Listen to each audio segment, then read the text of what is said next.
Pourquoi c'était important pour vous d'être présent cet après-midi? C'est très important parce que d'abord il y a la cause animale, bien sûr, l'euthanasie d'un animal c'est jamais très agréable quand il n'y a pas de raison pour le faire.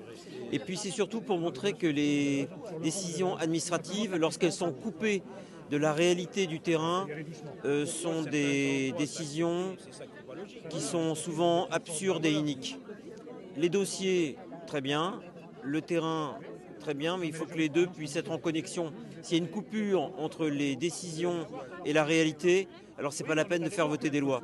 Et donc je crois que les administrés devraient venir voir concrètement les conditions de vie de cet animal avant de prendre une décision. Et non pas de légiférer dans des bureaux de manière complètement, de façon ex cathedra, c'est-à-dire sans préoccupation de la réalité et de la vie des gens. Il me semble que vous avez rencontré Riette. Comment s'est passée votre rencontre? Ben écoutez, exactement comme si on rencontre un chat dans un appartement, c'est-à-dire que c'est son environnement naturel.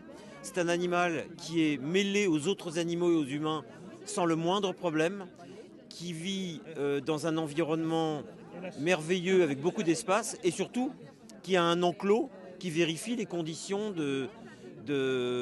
d'apprivoisement de cet animal. Cet animal ne présente strictement aucun danger.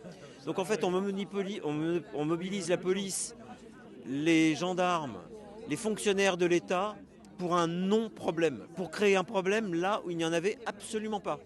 Un animal en harmonie avec son environnement fait maintenant l'objet d'une polémique nationale. Et ça, c'est un secret que les Français ont, c'est d'aller créer des soucis, des problèmes là où il n'y avait aucun avant leur intervention.